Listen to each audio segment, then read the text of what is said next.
మేమేమో ఆనాడు నిజంగా చెప్తున్నా, చాలా సంతోషంగా చెప్తున్నాను నేను, భూముల ధరలు పెంచినాం తెలంగాణలో, ప్రజా ఆస్తులు పెంచినాం, ప్రజా ఆస్తుల యొక్క విలువ పెంచినాం.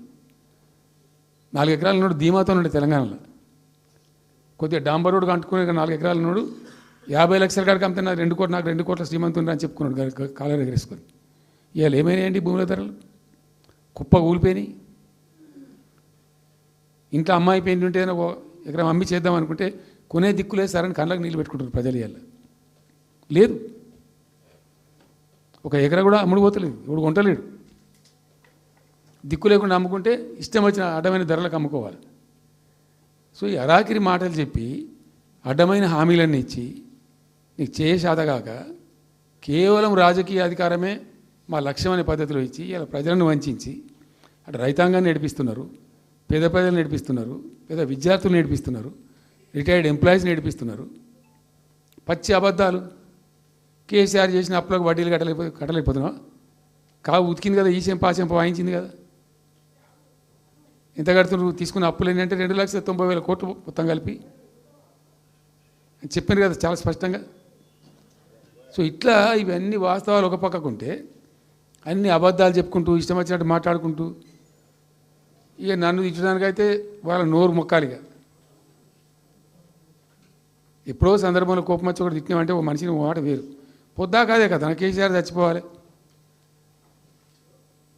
మాట్లాడినప్పుడల్లా ఎక్కడైనా మాట్లాడు, ఏ సందర్భంలో మాట, నువ్వు కాలేజీలో మాట్లాడు, లేకపోతే ఇంకొకడ మాట్లాడు, స్కూల్ పిల్లల కాడ మాట్లాడు. గింత అక్కసు ఉంటుంది మనుషులకు, అది కరెక్ట్ అవుతుందా?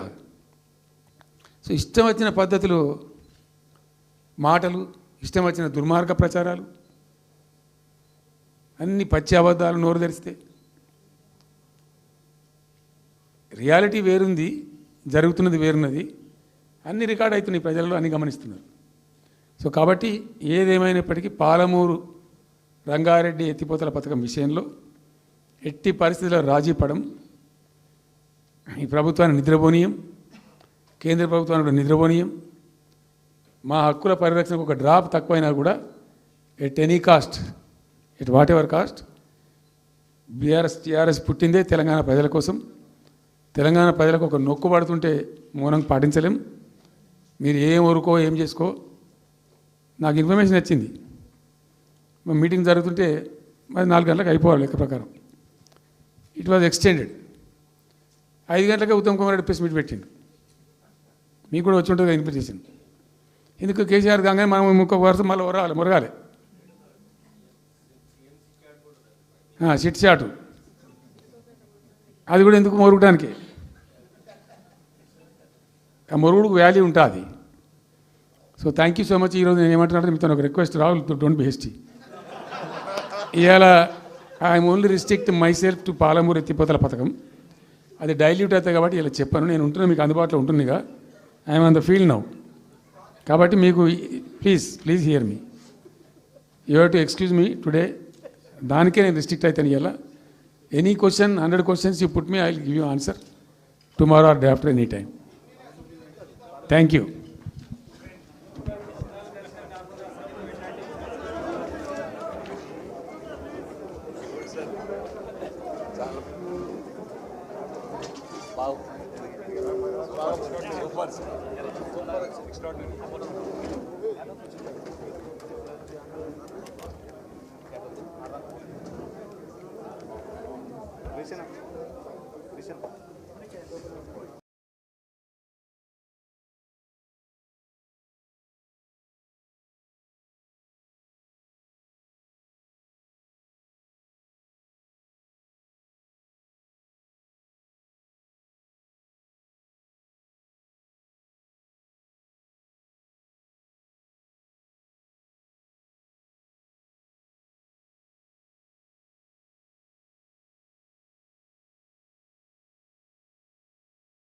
స్వయంగా పెట్టుకుని పోయి ఆ ముచ్చర్ల కాడ పోయి తీసుకుపోయి చూపించి ఈ ప్లేస్ బాగుంటుంది కదా అంటే బాగుంటుందని చెప్తే దాన్ని ఫైనల్ చేసి చాలా కష్టపడి 5-6 సంవత్సరాలు పర్సూ చేసి రైతాంగంతో ఘర్షణ పడకుండా ఒక 20,000 ఎకరాలు పెట్టుకొని చేస్తే 14,000 ఎకరాల పైచీలకు వరకు 14,000 నెట్ వచ్చింది ప్రభుత్వానికి. 14,000 acres already acquired by government. చాలా ఎంఓయూలు జరిగినాయి, అన్నీ జరిగినాయి. మన లోకల్ వాళ్ళు రెడీ ఉంటాయి. అయితే పర్టికులర్లీ జీడిమెట్ల, చర్లపల్లి వీళ్ళు ఏమన్నారంటే, సార్ మాకు ఆల్టర్నేటివ్ స్థలం మంచిగా ఇస్తే మేము అక్కడికి వెళ్ళిపోతాం, ఈ బాధ మాకెందుకు, ప్రజలతో కూడా ఈ బదనాం ఎందుకు, ఆడ పెట్టుకుంటాం. పెట్టి కామన్ అఫ్లియంట్ ప్లాంట్స్ పెట్టి ఒక ఐఏఎస్ అధికారిని పెట్టి దాన్ని ప్రభుత్వ నిఘాలోనే ఈ రసాయనాలు వ్యర్థాలను ఇష్టం వచ్చినట్టు ఎటుపడితే పంపకుండా ఆ నియంత్రణలో జరగాలని చెప్పి పెట్టుకున్నది ఫార్మాసిటీ. దానికి ఎన్వైరాన్మెంటల్ క్లియరెన్స్ కూడా వచ్చింది. కేంద్ర ప్రభుత్వాన్ని ఒప్పించి ఎన్వైరాన్మెంటల్ క్లియరెన్స్ తెచ్చినాం. హైదరాబాద్ మొత్తం ఫార్మాను ఒకటే దగ్గర తీసుకుపోయి పెట్టాలి, ఆడ ఫార్మా సిటీ కట్టాలి, అక్కడ పనిచేసే ఎంప్లాయీస్ కూడా పొద్దాకి ఇటు అటు తిరిగేటువంటి అవసరం లేకుండా మంచిగా బ్రహ్మాండమైన సిటీ రావాలి, ఆ వచ్చే సిటీకి కావాల్సినటువంటి ఆల్ ఇన్ఫ్రాస్ట్రక్చర్ రావాలి అని చైనాలో నేను చైనా పోయినప్పుడు చూసినట్టు అది 70,000 ఎకరాలు వాళ్ళది, చాలా హ్యూజ్ ఫ్యాక్ట్. మనకి ఒక 20,000 ఎకర్స్ అయితే మస్తు అవుతుందని చెప్పి మేము తీసుకొని చేసినాం. మెడికల్ కాలేజ్ కూడా మంజూరు చేసినాం ఆ పక్కనే, వీటన్నిటి దృష్ట్యా పెట్టుకొని. అంటే మేము ఒక పద్ధతి పెట్టుకొని దాన్ని ఒక సిస్టమేటిక్గా చేసినాం. చేస్తే ఇప్పుడు దాన్ని ఏందండి దందా, ఏదైనా చేసి దాన్ని నమ్మకదొబ్బన్న. ఏం జరుగుతుంది రాష్ట్రంలో? ఫ్యూచర్ సిటీ, తొక్క సిటీ, ఎవరికి కావాలి నీ ఫ్యూచర్ సిటీ? నాకు అర్థం కాదు. నువ్వు పెంచినావు హైదరాబాద్ను, ఎవరు చేసిన హైదరాబాద్ సిటీ? ఇంత వైబ్రాంట్ సిటీ ఎక్కడికి వచ్చింది? ఓ 400 సంవత్సరాల చరిత్రతోని దీనికంతా ఒకటి ఒకటి ఒకటి ఒకటి బోధి జరిగి ఆటోమేటిక్గా పెద్ద సిటీ అయింది. అట్లా అన్నీ కావు, అందరికి కావు. ఎన్ని రాష్ట్రాలకు ఉన్నాయండి? బెంగాల్ కలకత్తా ఉంది, మహారాష్ట్రకి ముంబై ఉంది, మనకు హైదరాబాద్ ఉంది, కర్ణాటకకు బెంగళూరు ఉంది, తమిళనాడుకు మద్రాసు ఉంది, ఢిల్లీ కోర్స్ ఢిల్లీ. వేరే రాష్ట్రాలకు లేవు కదా, 28 రాష్ట్రాలకు ఉన్నాయా? ఉండయి. సో ఇంత మహానగరం నిర్మితమైంది. ఈ నగరం యొక్క భవిష్యత్తును దృష్టిలో పెట్టుకొని పెట్టిందే ఫార్మాసిటీ. ఈ సిటీ మొత్తం గబ్బులు వేసిపోవాలి ఇక్కడ ఉన్న దాంతో, నువ్వు తీసుకుపోయాలి ఫ్యూచర్ సిటీ, తోక సిటీ. ఏందన్నట్టు ఇది? అన్ని దిక్కుమాలిన పాలసీలు, రియల్ ఎస్టేట్ బ్రోకర్ దందా తప్పితే ఇంకోటి లేదు. అన్నీ కనబడతాయి మనకు.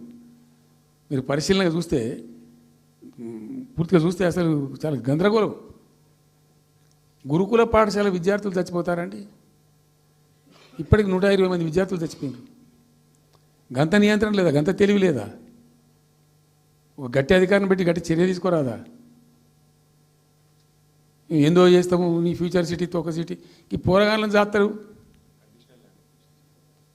తర్వాత ఫార్మా సిటీలో ఆ ల్యాండ్ అక్వైర్ చేసినప్పుడు కండిషన్ ఏంటంటే ఓన్లీ ఫార్మా సిటీకి మాత్రమే వాడతాము. It's a conditional land acquisition. హైకోర్టులో కేసు ఉంది. హైకోర్టులో ఈ ప్రభుత్వం ఏం చెప్తుంది? లేలే ఫార్మాసిటీ ఉంటుంది. మళ్ళీ ఆడ 3,000 ఎకరాల్లో వాడేవాడు అంబానా, సల్మాన్ ఖానా, ఎవడో బొంతారను పెడతారు. ఈ జూ పార్క్ కొంచెం ఆడబెడతారట. ఎందుకు? జూ పార్క్ అమ్మకదొప్పడానిక? ఏం జరుగుతుంది ఈ రాష్ట్రంలో అసలు? మేము ఇటువంటి చిల్లర పనులు చేయలేదే మేము ఉన్నప్పుడు, ఇంత దుర్మార్గమైన కార్యక్రమాలు చేయలేదే.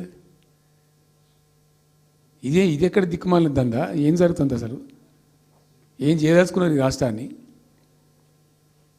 ఇదేం పోతున్నా? సో ఇట్లా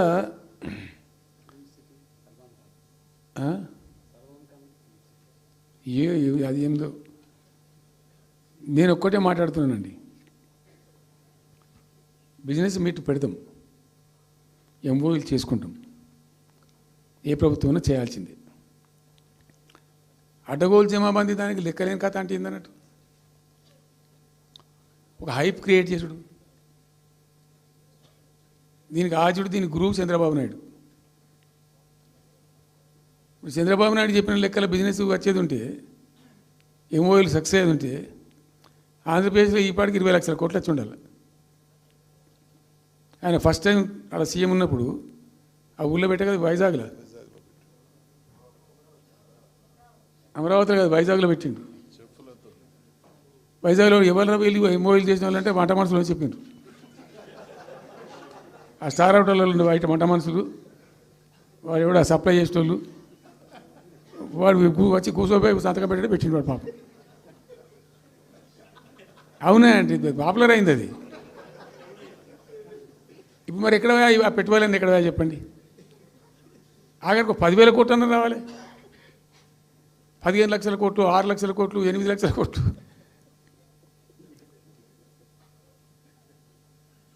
అయితే అప్పుడు తమాషా జరిగింది. ఈ భోపాల్ ముఖ్యమంత్రి, అప్పుడు నేను ముఖ్యమంత్రి ఉంటే భోపాల్ ఉన్న ఆయన పేరు శివరాజ్ సింగ్ చౌహాన్, ఆయన సీఎం ఉండే.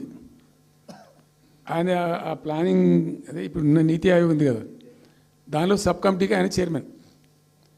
నేను భోపాల్లో పెడతా బాయ్ సాబ్ జర వచ్చిపోను అని ఖచ్చితంగా ఊరికే బతిమాలితే ఫోన్ల మీద ఫోన్లు చేస్తే ఏం భోపాల్ లేవా మీరు చూసుకొని అంటే, లేదు సార్ నువ్వు తప్పకుండా రావాలంటే సరే అని పోయినండి. అయితే ఆడొక ఇండస్ట్రీ మినిస్టర్ ఉంది, వాళ్ళ గవర్నమెంట్కి ఉంటారు కదా మధ్యప్రదేశ్కు. ఆమె వచ్చి నీ కొడుకు వచ్చి బాగా ఆగమాగం చేస్తానని మమ్మల్ని అంటే ఎందుకు చేస్తాడమంటే ఆయన అదొకటితోటి మాట్లాడి ఎక్కువ చేసుకుంటుండు బాగా అంటే, నువ్వు కూడా దాంట్లో గట్టిగా చెయ్యి. ఆమె వసుంధర రాజే చెల్లెలు, ఆమె పేరు యశోధర రాజే అన్నది. అంటే నేను అంతకుముందు ఒక కొద్ది రోజుల ముందే నేను భోపాల్ పోవడానికి ఒక దాదాపు 2-3 months బిఫోరే మోడీ గారు వచ్చిండు. అక్కడ వచ్చి 14 లక్షల కోట్లకు ఎంఓయూ చేసి పడేసింది ఇది మధ్యప్రదేశ్ గవర్నమెంట్. ఏంటి మొన్న 14 లక్షల కోసం చేసింది కాదమ్మా, మీకు నాకు అర్థం కాదు, నీకేం రాలేదంటావు నువ్వు.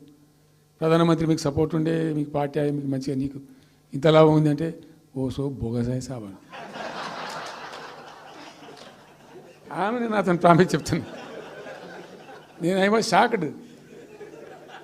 అది వచ్చేదా పోయేదా సార్ అంత వాటిగా గ్యాసు అంటే ఈ గ్యాసులు ఎవరిని మోసం చేయడానికి ఇంత వంచిస్తారా ప్రజలను?